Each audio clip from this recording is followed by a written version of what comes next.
Persons ఉన్నారండి ఈ సినిమాకి సంబంధించి. కాకపోతే ఇప్పుడు మాత్రం స్టేజ్ పైకి ఒక వెరీ స్పెషల్ పర్సన్ పిలుద్దాం. ఎందుకంటే ఆయనకి ఒక స్పెషల్ ఎక్స్పీరియన్స్ని ఆయన మూటగట్టుకోవడం జరిగింది. దట్ ఈజ్ ఈవీవి గారితో వర్క్ చేసిన ఒక స్పెషల్ ఎక్స్పీరియన్స్ అనేది.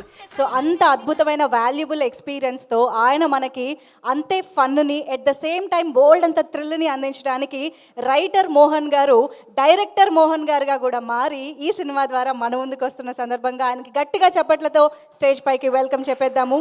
Can we have writer Mohan garu on to the stage. మనందరికీ బాగా తెలిసిన షెర్లాక్ హోమ్స్ని శ్రీకాకుళానికి రప్పించి మనందరిని థియేటర్స్కి రప్పించబోతున్నటువంటి డైరెక్టర్ రైటర్ మోహన్ గారు ఈజ్ హియర్. ప్లీజ్ మోహన్ గారు. థ్యాంక్ యూ అండి. ముందు నాకు ఈ సినిమా ఇచ్చిన ప్రొడ్యూసర్ వెన్నపోస రామనారెడ్డి గారికి ఫస్ట్ కృతజ్ఞతలు తెలుపుకుంటున్నాను. ఎందుకంటే ఆయన ఆ రోజు ఆ కథ విని వెంటనే చేద్దామని ఆయన డిసిషన్ అంటే మాకు చాలా ఇష్టం. ఫస్ట్ ఆయనకి కృతజ్ఞతలు. తర్వాత ఈ సినిమాని చూసి తీసుకుని ఆయనే అన్ని ఉండి నడిపిస్తున్న వంశీ నందిపాటి గారికి. ఎందుకంటే ఆయన ఈ సినిమా నెక్స్ట్ లెవెల్కి తీసుకెళ్తానని చెప్పారు. చూసినట్టు అన్నారు యాజ్ డీజ్ చేస్తే మంచి హిట్ అవుద్ది, నేను చెప్పిన చిన్న చేంజెస్ చేస్తే సూపర్ హిట్ చేస్తాను అని చెప్పి ఆయన చెప్పారు. ఇదంతా ఒక ఎత్తు అయితే నాకు బాబీ అన్న కళ్యాణ్ గారు ఫస్ట్ వెళ్ళగానే భోజనం చేస్తావా టీ తాగుతావా అని అడిగి ఫస్ట్ తమ్ముడు నీకోసం నేను వస్తున్నాను ఇప్పుడు, ఎందుకంటే ఆయన షెడ్యూల్ చాలా బిజీ ఉంది నెక్స్ట్ అసలు ఆ టైంలో వచ్చి నన్ను ఆశీర్వదించినందుకు చాలా థ్యాంక్స్. అలాగే కళ్యాణ్ గారు నేను వస్తానండి మీ దగ్గరికి అంటే ఫార్మాలిటీలు వద్దు నేను వస్తున్నాను మీ దగ్గరికి అన్నాడు ఆయన. సో అది కళ్యాణ్ గారు మా బావగారు ఉన్నారు, ఇక్కడే ఉన్నాడు మా బావగారు భాస్కర్ గారు. ఆయన చెప్తాడు ఫస్ట్ వెళ్ళి కళ్యాణ్ గారు ఫోన్ చేయని చెప్తూ ఉంటారు.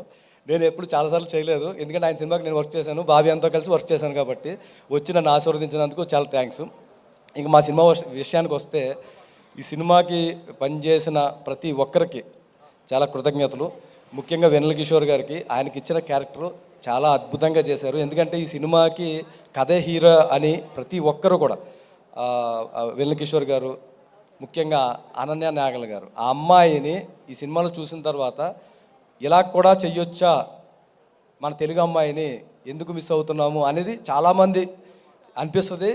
అంత గొప్పగా చేసింది. అలాగే రవి మహాదాస్యం ఆ పేరుగా చేశారు, అంత గొప్పగా చేశారు. అలాగే వెన్నెల కిషోర్ గారు ఫాదరు మదర్గా చేసిన మన నాగమహేష్ గారు, ప్రభావతి గారు వాళ్ళ పండించిన ఎమోషన్స్ కానీ కామెడీ కానీ చాలా అద్భుతంగా ఉందండి. అలాగే మా కెమెరామ్యాన్, మా ఆర్ట్ డైరెక్టరు, ఇలా మా టెక్నీషియన్లు అందరికీ కూడా, ఇంకా ఎవరిని మర్చిపోతే క్షమించండి ఎందుకంటే అందరూ ఎక్కువ మాట్లాడుతూ ఉన్నారు. అందరికీ థ్యాంక్స్ అండి. డిసెంబర్ 25వ తారీఖున మన సినిమా రిలీజ్ అవుతుంది, థియేటర్లో చూడండి. ఖచ్చితంగా చెప్తున్నానండి సినిమా చాలా బాగుంటుంది. Thank you. సారీ మా జ్ఞాని గారు అంటే ఐపీఎల్లో ధోని గారు వచ్చి కొడతారు లాస్ట్లో, అలాగే ఈయన మ్యూజిక్ డైరెక్టర్ సునీల్ కశ్యప్ గారు సాంగ్స్ ఇస్తే ఈయన లాస్ట్లో వచ్చి చిత్త కొట్టేశాడు ధోని గారు లాగా. జ్ఞాని గారు థ్యాంక్ యూ. లాస్ట్ 6 హైలైట్ అనమాట. Thank you so much writer Mohan గారు. ఈసారి నుంచి షెర్లాక్ హోమ్స్ దగ్గర నుంచి